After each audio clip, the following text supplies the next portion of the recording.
Hello and welcome to the Frazer Hat Yai Show. Today I'm going to interview an Australian entrepreneur called James who lives in Thailand and has recently started a Kickstarter, and he is running that project out of Thailand now. We're going to chat all about the legalities of running online businesses in Thailand and doing business in general over here in Thailand. James has a long history in both Thailand and China, doing business and teaching English, and see what he has to say about being an expat entrepreneur here in Thailand. Okay guys, let's check out the interview. So what they are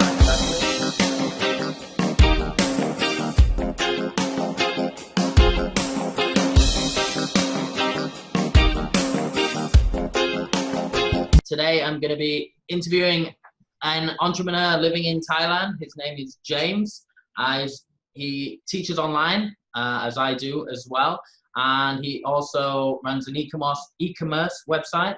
And on top of that, he's recently set up a Kickstarter from Thailand. So we're going to have a chat today about life living in Thailand and running businesses here, working online, and also the legalities surrounding that topic as well. So before we start, James, can you give a quick introduction of yourself?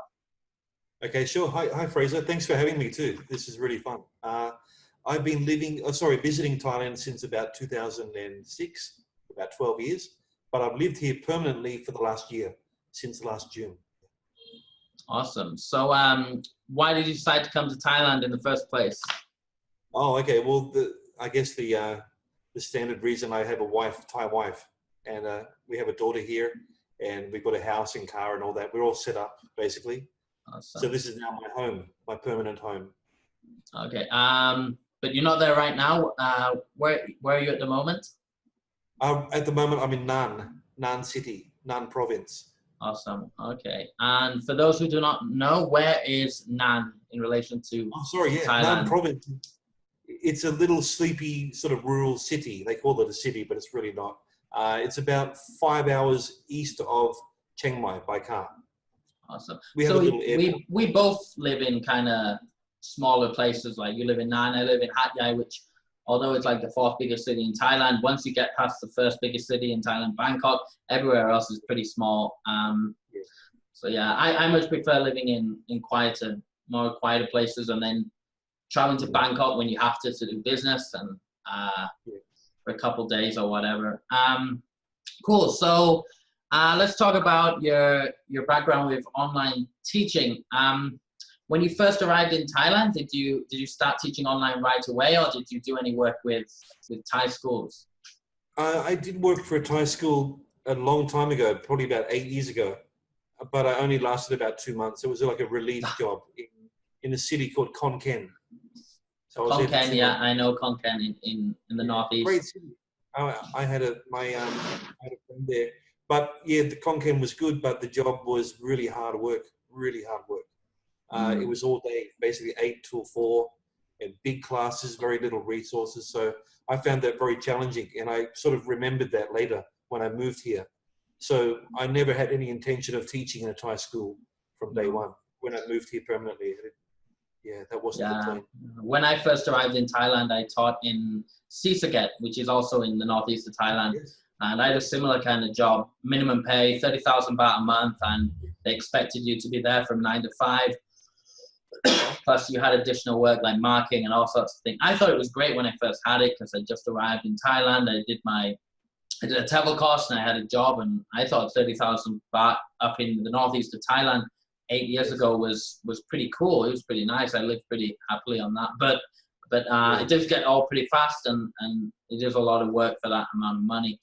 Did you start teaching online in China before you moved to Thailand? Oh, yes, sir. Yeah, I've been teaching online for about 3 years.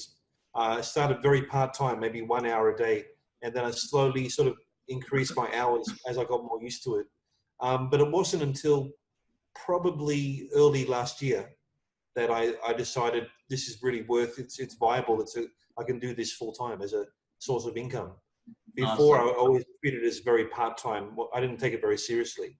But then early last year, I had a bad experience with a school in Shanghai, and I was just fed up. After 6 years of China, I thought, let's do it. Let's take the leap and move to Thailand and do teaching online full time. Yeah. Awesome. So I guess I should explain how I know James. Me and James worked for the same online company for a long time. It was one of the big Chinese online companies, and we actually met. The company had a meetup in Chiang Mai at that point. James was doing a lot of. He was doing kind of almost like on a. What was your position again? You were like a mentor or something. I went from I was a regular teacher, then I moved to Thailand in June, and they gave me more higher duties, doing mentoring for new teachers and doing curriculum design. Yeah. And then I spent about 1 month as the international operations manager, which was the position they created, which gave me a little bit more, sort of not power, but a little bit more influence, I guess. I used to do teacher contract renewals and talking to outside curriculum providers, that sort of thing. Yeah, because I always remember the videos you did about your puppetry and your monkey puppet at that time, I think. Yes, yeah. Which is what we're going to get into later, because I think James has launched a Kickstarter relating to puppetry. So that all started back then. So that's how we met. Anyway, we met in Chiang Mai. We both headed there for a big meetup. There was about 15 or 20 teachers who were working for this online school. So that's a funny thing about Thailand. I think there's a ton of teachers now who have moved online in Thailand because the pay is double and more than what you can get in the Thai school, sometimes triple if you get a good gig online, and yet you still live in Thailand where the cost of living is much, much lower. So perfect, yes. Yeah, I meet new online teachers all the time in Thailand. So yeah. Let's talk about the online teaching industry, because it is pretty new. I think it's in its baby years at the moment. It's especially big in China. I don't know why, but at the moment, well, I do know why actually. Well, why do you think it's so big in China? I think it's the online teaching phenomenon. Sure, I think they're very tech savvy for a start, and they have a fairly high median income, so they can afford to pay for online classes, as opposed to places like Thailand.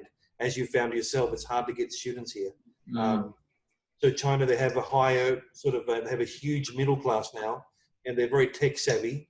And another big thing, Fraser, is that recently China really clamped down on work visas.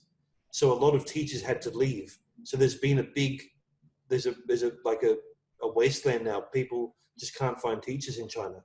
Yeah. So no, yeah, I did hear that. That I think that the largest demand for teachers, foreign teachers, Western teachers, is in China, and they just can't get the teachers. And really with the cracking down on the requirements as well, that's obviously got to be a reason why it is the case. Yeah, so I guess online teaching was the solution. We can't get enough teachers into China, so we'll just recruit them online. And the other advantage is the kids don't have to be, especially when in China, often both the mom and the dad work very hard with lots of hours. They don't have time to drive their kids to language schools and things like that. That's why you often find it's the grandma or the older uncle that's helping them set up their headset and everything for the kid when they're getting started teaching online, which can be funny at times because often they have no idea about technology. I've noticed that, yeah. Another thing too, I've noticed in the last 3 to 6 months, we're seeing more jobs come through now where the online teacher is teaching a big classroom. So you'll have 20, 30 kids in a classroom with the TV at the front, and the online teacher is teaching the whole class. Yeah, that's a recent thing. I've only seen that like the last 6 months to a year. I've started seeing a lot of that. I tried that. I tried to set that up with a school in Vietnam. Teaching. I taught like for almost 2 months. I did that for the school, but then it just came down to money. They didn't have the money to fund it anymore. How did you find it? Was it good? But I liked it. It was a ton of fun because they had me on the big TV at the top of the room, and then they just had a microphone that they passed around, and I'd ask questions, and obviously there'd be an assistant teacher in the room, and I would tell him who to pass the microphone to. He'd go and pass it to, And Okay. the kids loved it. Like everything they said, they started laughing. I might even be able to add in an overlay of an example of when I did it there. It's a really fun experience. That's another thing that's becoming popular at the moment. Again, mainly just in China, and it's because of that reason that they just can't get enough foreign teachers. Yeah. Yep. Mm-hmm. So yeah, Yeah, it's definitely the Wild West. There's not much regulation yet. I think they really need to change. I think there needs to be more safeguards for teachers and more standardized contracts and conditions. I think really, it's a Wild West. We're really in the early days. We're sort of pioneers almost. Yeah. Yeah, it definitely is the early days of online teaching, and it definitely is a Wild West. The way things, the big companies now running out of China, the Philippines, and mainly I'm talking about the big online schools that focus on the Asian market. They can do exactly whatever they want, pretty much, without any consequences with regards to contracts, hiring, firing. A lot of them, you can be hired and have a 9-to-5 job online and a full-time kind of contract, but you're still hired as I forgot the word now. Independent contractor. Independent contractor, which pretty much means you have no rights at all. So it's the Wild West right now. If you do get involved in online teaching, you can't rely just on one company.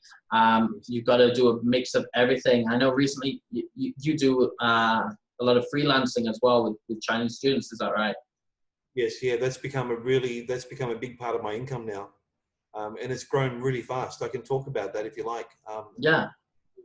I think that's an area where a lot of people, once you get to that point where you're very confident and you have your own style and you have all the tech stuff down pat, you can really start branching out and becoming like your own agent. You can be your own school. Like this software we're using now, Zoom, I use this for my private students. Wonderful. It's free and you can share screen, you can share music or videos. It's really good. Yeah. No, Zoom is one of the best like free video conferencing applications out there. Like we're using it now, recording. It's completely free. If you want to have longer calls with 3, 4, 5, 6, 7 people, you want to upgrade, but I think it's on like $20 a month for the upgraded package. I think it's about $15 a month. I pay that every month, and it gives you a few more features, but you really don't need to pay. It's really good. Yeah, no, it's cool. Awesome. So that's pretty much online teaching in Thailand and Asia and a lot of what's going on right now. Like I said, it's a new market, and I don't know where it's going to go, but we're really at the beginning right now, and it's booming, especially in China. And it hasn't hit a lot of other countries. I think, like when I first started, I had this great idea to launch my own platform in Thailand, which I did, and I did get a fair few students, but it was very difficult. The reason is the kind of pay that I wanted to receive compared to what the people in Thailand are willing to pay was a lot different. Whereas Chinese will not bat an eye with paying $30 or even $40 an hour sometimes to study with a Western teacher online. That equates to like almost 1,000, 1,500 baht. You would never get that from a Thai student. You struggle to get that offline, never mind online. You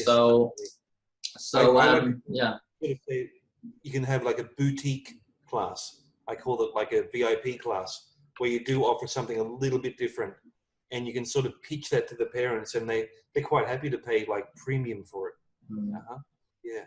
So in the end, I stopped doing it because I was making very little. At one point, I had 2 teachers working for me as well, but I was paying them $10 an hour, but I was only getting like 12, 13 from the teacher, and from the student, but the teacher wasn't really that happy working with $10 an hour anyway, and I couldn't pay them much more because I couldn't get more than 12, 13 to make a little $2, $3 commission per hour class to make it worthwhile. So it's very difficult in Thailand at the moment because of the cost. So I think it'll continue to grow in China.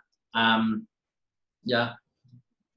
surprised, I thought Japan would be really into it, but I haven't really heard of many Japanese schools. No, there's a few, yeah, but there's not many. Really low. the salary is really low. Yeah, I've seen like there's one called like Panda something, and they pay like pennies, and they all want to study there.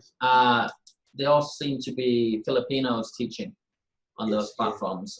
They pay really low. I thought they'd be much higher. I don't know why that is, because I thought the same. I thought, wow, I'm going to teach. Because, all right, I have the internet. I can teach anyone in any country. Who's going to pay the most? And instantly my head was like, Japan, Korea, they're going to pay high. It's not. It's China. It's China. It's, I can't remember what they call them, the super mums, or what do they call them? The Chinese, like the rich Chinese mums. I don't know what they call them. There's a word for them. But the dragon the dragon mums of China that are, that I have a few of those. Yeah. Which you've had a few contacts at the moment, which has helped your freelancing side as well. That's true. The first question everybody asks me is, how do you get private students? That's the only question they really ask. And the answer for me was, because I worked there for so long, I stayed in touch with some of the parents. And with Chinese people, they have this thing called guangxi, which is like networking. And you find someone with a lot of this guangxi or network power sort of thing. It's very easy to spread the word about your classes. So I went from 3 students to about 11, like almost overnight. Wow. Just from one parent, So I offer them a referral bonus. I say, look, if you refer a student, I'll give you $20 as a bonus. And that was enough to sort of convince this woman to go out and tell her friends. So that's been really good. Cool. So let's move on from the topic of online teaching to other things we can do online to make money. I know both me and you have e-commerce websites, which like vary in success. Mine brings in a little bit of income every month. I sell Thai products online, especially unusual and hard to find Thai products like dried scorpions and things like that. And I do receive a little bit of income from it each month, but it's nothing amazing. I think the e-commerce scene is very difficult to get involved. We can talk about your experience with setting up an e-commerce store in Thailand. Wow, terrible experience. Total failure, I could say. I think I'm currently in the red a couple of $100, so it really didn't work.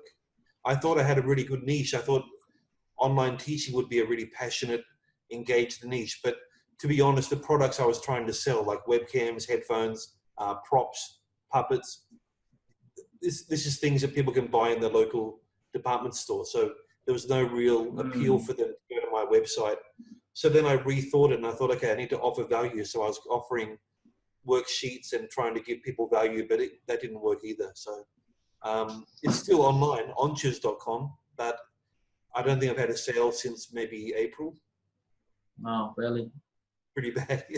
So I put lots of money into advertising and trying to drum up some sort of like an audience, but it really didn't work. It's difficult because it's a very small niche, and it's hard to get your website in front of that niche as well. And a lot of online teachers are stingy. A lot of online teachers are really stingy, and they're not willing to spend money on props. It's like I don't want to spend money on my job kind of thing. There's a mentality of a lot of online teachers. So I still think there's potential with the idea. And as online, I think it's something you keep not forget about, because as online teaching grows and grows and grows, I think more communities will be built up. It's one of the things I'm doing at the moment with the recruiting side. I'm trying to build up kind of on communities and Facebook groups. I have like almost 4 Facebook groups now with almost like 60,000 members of online teachers, which that's great. And I'm trying to expand it to a website and I think your idea, it has potential, but I think maybe it's not the right time yet. Maybe the niche isn't big enough yet. Yeah, I think you need something really unique, something you can't buy in like Walmart or Amazon. And at this stage, I tried to do bundles, which included like a camera, the headset, a free session with me, like a mentoring session.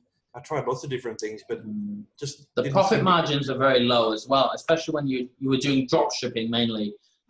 Is that right? Yeah. So drop shipping, yes. Yeah. So which is the advantage is you don't have to risk investing in stock and holding stock, but the disadvantage is the profit margins are tiny, and you have expenses such if you're using a platform like Shopify, you have to pay a monthly fee for Shopify. You also have to pay commission to Shopify on everything you sell. On top of that, you've got your PayPal fees or whatever payment credit card fees as well. What other fees? And then if you want to actually get your products out to people to buy them, you've got to spend money on Facebook ads or even Google AdWords, which again is super expensive. So making a profit is very difficult. Especially when you've got such a tiny niche like products for online teachers. Yeah, that didn't really work out. I'm going to keep the website open to sell my puppets on in the future, but at the moment, sort of dead in the water, I guess. Right. Oh, cool. Well, let's move on to the final topic of the day, which is the most exciting part, your current project, which is the Pubbet Kickstarter. Do you want to quickly introduce the project you're doing at the moment? Well, as an online teacher, I often use puppets, and I used to have puppets like this, little small ones, which are made for kids, so they're a little bit hard to get on, and they're quite small and a little bit uncomfortable, like this. And then a couple of years ago, I bought like a warehouse, not a warehouse full, but I bought about 60 puppet bodies, and I made puppets out of them and sold them to people all over the world, teachers, and they sold really fast. But then I couldn't find any more bodies, so I decided just make my own. So I've been doing that for about 2 years. And finally, this is the end result. You can see here. This is what I've made. You can see the difference in size, This is the store-bought one, which you can buy in shops. And this is the one I made. So it's a little bit different. Hello, Frazer. The size is great. You know, when I first saw you developing this and you had the purple color, I thought the purple color was great. But now seeing the orange specifically on camera, it just, the way it's so bright. I think the orange color is great now, because I don't know if you remember, but I said, why didn't you go with the purple color? I thought the purple color was great, and you went for orange. But seeing it on the camera, I think orange is better than the purple. I think the orange really pops, right? It pops. And I had to try and make him as generic as possible. So I want to have as broad as appeal as I can for the first one, and try to fund the business. And then in future, I can make them a little bit more far out, a little bit wild, like monsters and robots and monkeys and all sorts of things. This guy, he's very friendly looking. He's got a nice smile, and so that's my product. I'm trying to get funding together to start a business selling these, or producing these and selling them all over the world. So fingers crossed. Well, the Kickstarter has been going for 5 days now, and you've already received, what was it, like 1,800 Australian dollars or something? I think we just hit, about 2 minutes ago, we just got one more pledge, so we just hit 12%. 12% of the goal in 5 days, which is in about 5 days, which is pretty good. Because I think that with Kickstarter, I don't know. Have you ever invested in a Kickstarter project? Only very small things like comics and board games. I nearly bought one. It was like this flip out computer. I thought it'd be great for traveling online teaching. What was it now? It was like a complete compact computer that had Ethernet cable, like everything, webcam, everything. It was tiny like this, Windows 10 on it as well. So I could just like pick it out, put it on the wall and teach online from wherever I am, which I thought was great. I nearly bought one, but then I didn't. And when I checked back later, the Kickstarter didn't fill anyway. It didn't reach the goal. But I think they made like a slight variation, and they're relaunching and trying again, I think now. I see. Yeah, a lot of Kickstarters don't work the first time. You sort of go back and regroup and rethink your figures and things. But I think yours will. You got to think positively. I'm very cautiously optimistic at this stage. I've had lots of people message me and say they're going to wait and see how it goes. But that's not really how Kickstarter works. I mean, I think there's a lot of misinformation out there, a lot of confusion about how Kickstarter works. Because you don't have to pay anything. You can make a pledge today, but then you don't get charged unless the full goal is met. I don't think people understand it. They think it's a show. Okay. Yeah. A guy sent me a message today actually because he thought the puppets were my project. So I've been sharing it so much. He says, "I want to buy, can I buy one of your puppets?" And I explained what it was, and he was like, "Oh no, I want it tomorrow." I was like, "It doesn't work like that. It's a Kickstarter project."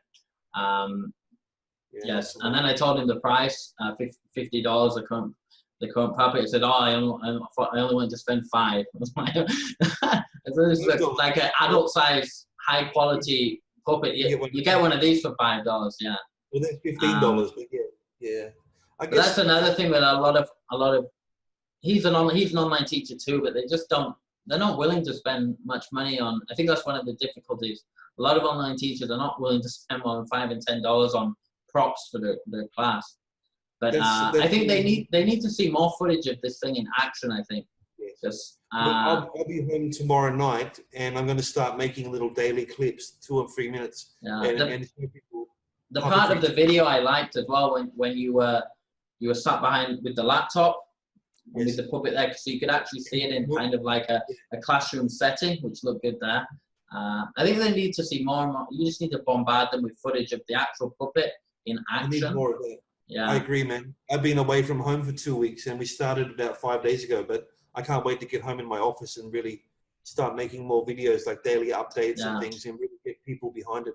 Because if you can see it in real life, it's an amazing puppet. It's really good, really well made and high quality. I mean, similar puppets on Etsy and eBay, they sell for $300-400 each quite easily. Yeah. So to have something like this quality, this size for $50, it's pretty good, I think. Yeah. Just need to get it in the right people. Yeah. It's interesting you said before about the online teacher, they don't want to spend money, but if you do spend money and you sort of stand out a little bit, that's when the money starts coming in. Yeah.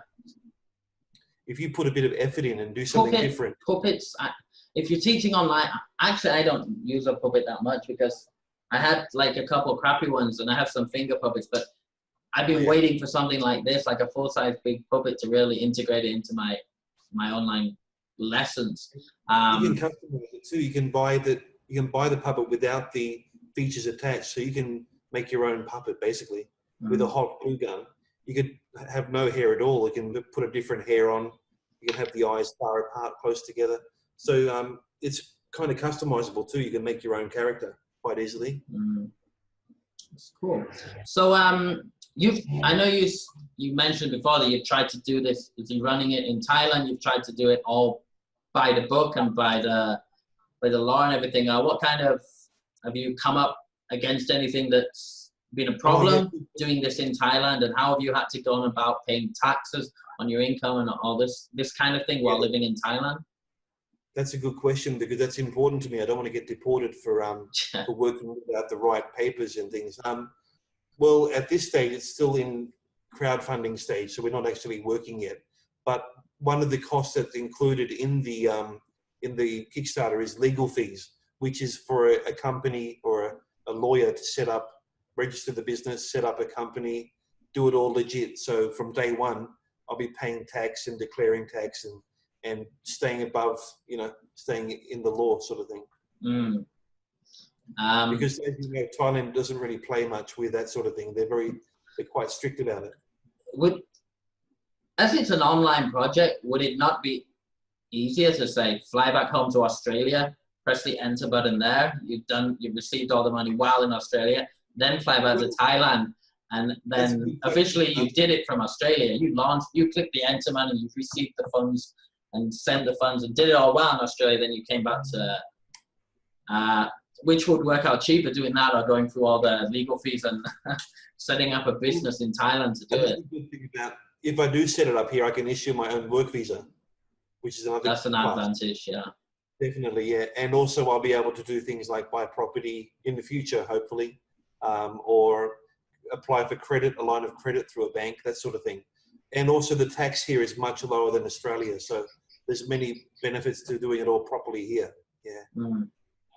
So I did think about that, maybe do it through Australia or do it from here.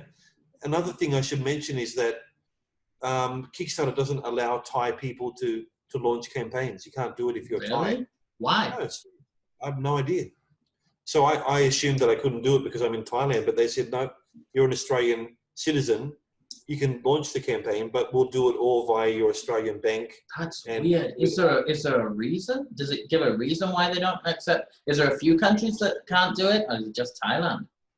Yeah, UK, American, most European countries can do Kickstarter campaigns, but Thai people can't. I have no idea why. Maybe it's just something to do with taking money out of Thai. It doesn't make any sense, no, because a Thai could launch a Kickstarter that's international and is bringing money into the economy, not out. It doesn't.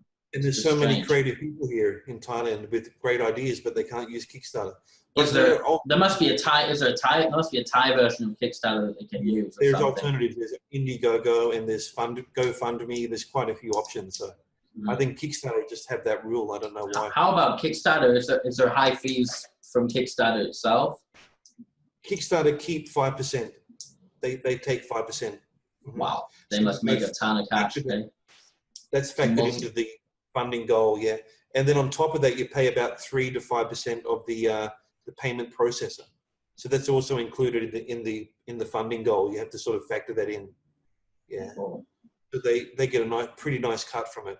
Yeah, that's interesting. The Kickstarter doesn't allow Thailand.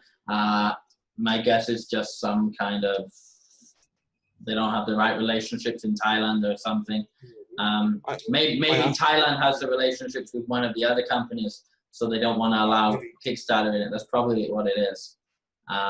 It's probably money going. There's probably money going under the table to one of the other big Kickstarter type platforms. I was surprised by that. I was really surprised. I thought they'd be really behind helping developing countries to to start new businesses, but yeah. Awesome. I think we've talked for quite a while now. Most people have probably decided they were bored and cut off earlier. If you've made it this far in the video, well done. And yeah, so the Kickstarter is pretty cool. I'll be getting a puppet myself, and I'll keep sharing it about. I just wanted to, talk to you guys about what's it like, what it is like working online here in Thailand, the things that you can do and try. Personally, I think we've both tried a lot of different things. Yes. I've tried a lot of online teaching, which is, at the moment, online teaching is my backup, my solid bit of income that I know I'm getting each month. And then my other things, such as my Bitcoin mining, my Bitcoin training, my e-commerce website, and my recruiting for both online teachers and offline teachers. That's kind of more speculative and up in the air. But I think as if you want a nice solid stable chunk of cash each month, online teaching while living in Thailand is a great way to go about doing it. Yeah. Absolutely, yes, I agree. Awesome. Well, thanks for coming today, and thanks for having a chat with me. And you're in Pattaya at the moment, right? Yes, for 2 days, and then back to Nan tomorrow morning. Awesome. But so I live in Nan. Yeah. Cool. So enjoy I'm still here in Hat Yai, so there's not much going on around here. So enjoy your last couple of days in Pattaya, and then yeah, head back home. And yeah, do check out his Kickstarter, and click like, comment, subscribe, and all the other stuff. And yeah, definitely nice speaking to you today, James. And feel free to connect with me if you like. Maybe have a link to my Facebook, and I'll be happy to talk to anyone who's interested. No problem. Sure. I'll stick that down there. And of course, if you've got any comments about working online in Thailand and that kind of stuff, especially the legal side of it, do comment below, and I'll get back to you. And maybe James will be in the comments there as well too. Okay, no problem. All right, Thank you. Awesome. No worries. See you later. All right, let's wrap that up.